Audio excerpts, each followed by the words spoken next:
Team are playing well or the team is playing well. Everyone have done it or everyone has done it. If English is your first language, some of these sound obviously wrong or right.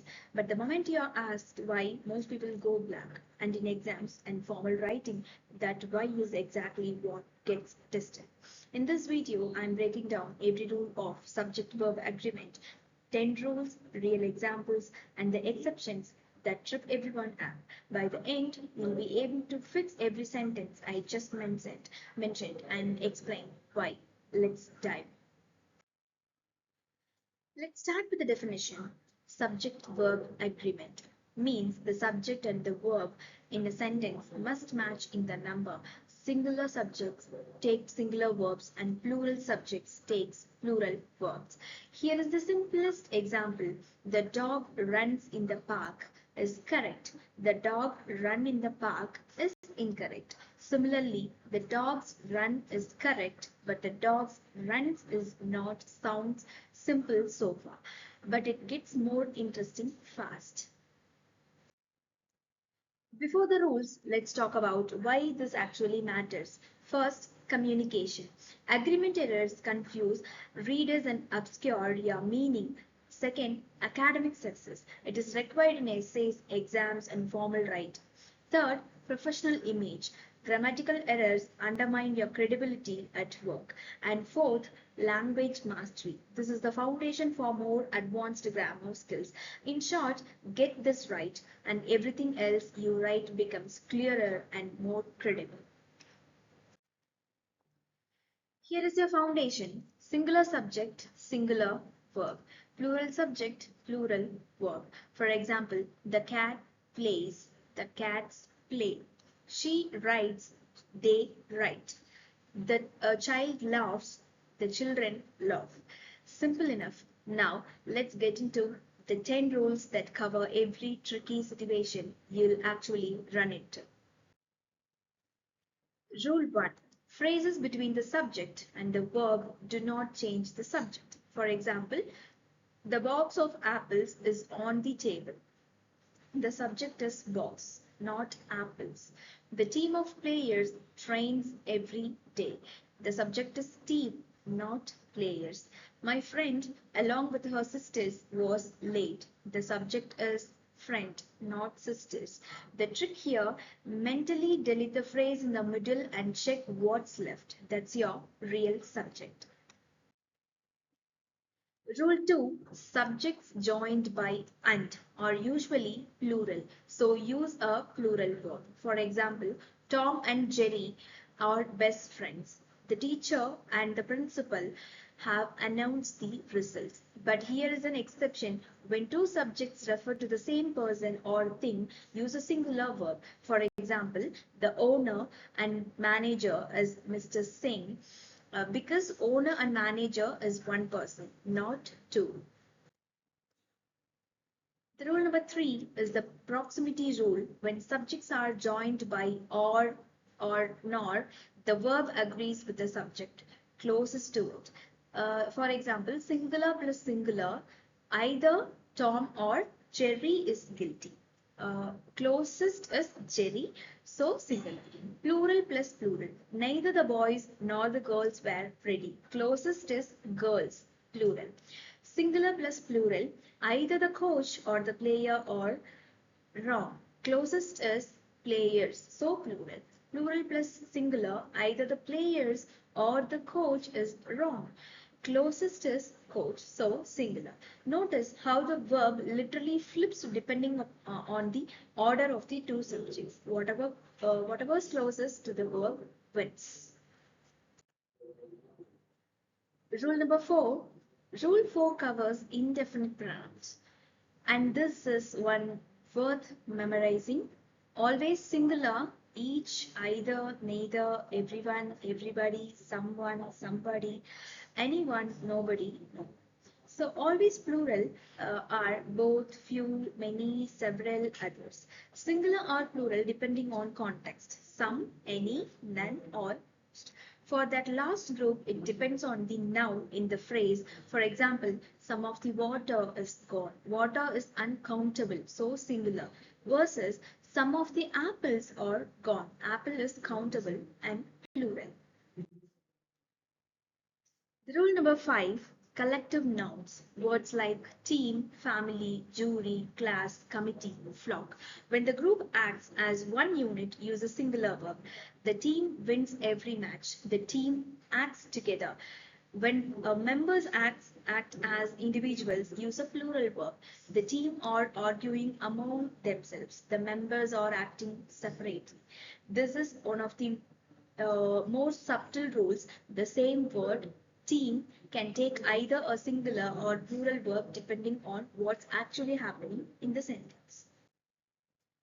The rule number 6, sentences that start with there or here, in these, the subject actually follows the verb. So you need to find the real subject first. There is a problem with the plan. Here, problem is the singular. So, is. There are many problems with the plan. Problems. So, the verb is plural. Or, here comes the bus. Bus is singular, so we use comes. Here come the buses. Buses, so plural, come. Always ask what's the actual subject here. Don't just default to is or out of habit.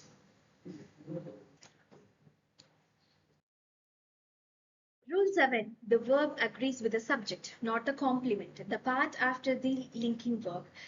The cause of all the problems is poor management. Here, subject is cause, singular, even though problems is right before the verb. Her greatest joy is her children. Subject is joy, singular, even though children comes after. Don't let the noun closest to the verb fool you. Trace back to the true subject. Rule number 8 covers titles, amounts, and distances. These are actually treated as a single unit, so singular. For example, title of works, The Grapes of Wrath is a classical novel. Great Expectations was written by Dickens. For amounts and distances, 5 miles is a long way to walk. 2 years is too long to wait. For sums of money, $20 is enough for lunch. 100 rupees was all he had. Even though these look plural, they are being treated as one single amount, distance, or title. So the verb stays singular.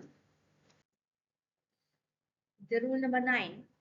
Some nouns look plural but take singular verbs because they refer to one single subject. For example, subjects or disciplines like mathematics, physics, economics, politics, news, statistics.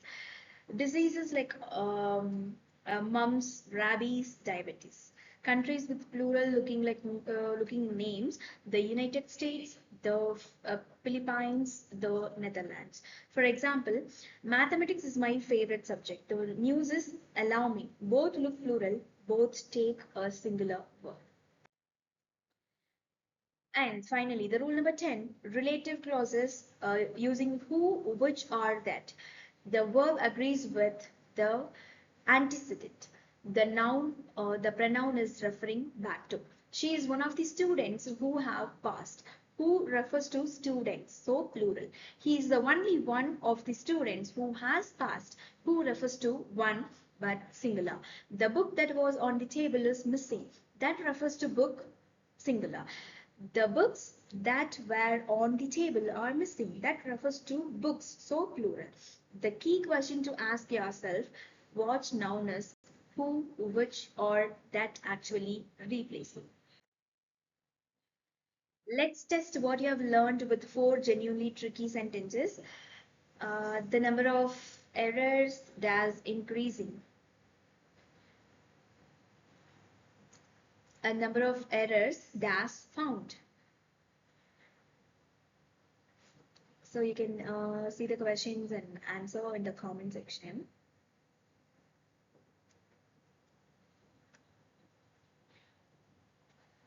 Notice that the number and the number look almost identical but behave completely differently. That's one of the most common traps in this whole topic.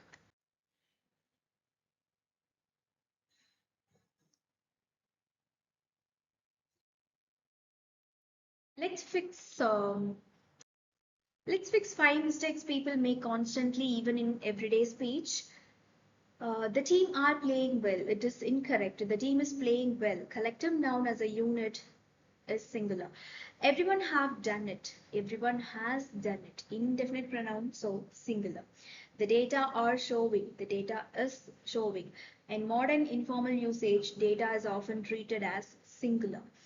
There is many options. Apostrophe S. So there are many options. The real subject is options, so which is plural. Time for a quick practice in round. I'll give you the sentence, you pick the word, then I'll confirm the answer. Okay. Each of the students dash a notebook. So it is has. Neither Tom nor his friends dash present. It's where. The committee dash divided on the issue.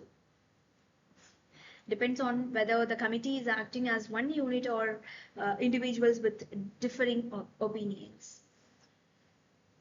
So physics dash a fascinating subject, obviously, is discipline now, singular. One of my best friends dash a doctor, obviously, is singular. The news dash quite shocking. News is singular. How many did you get it right? Drop your score in the comments.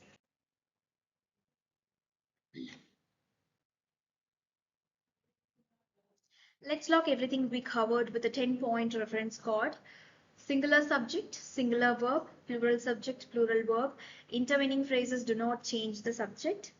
And next is compound subjects with and will use plural verb, or not verb agrees with the nearest subject.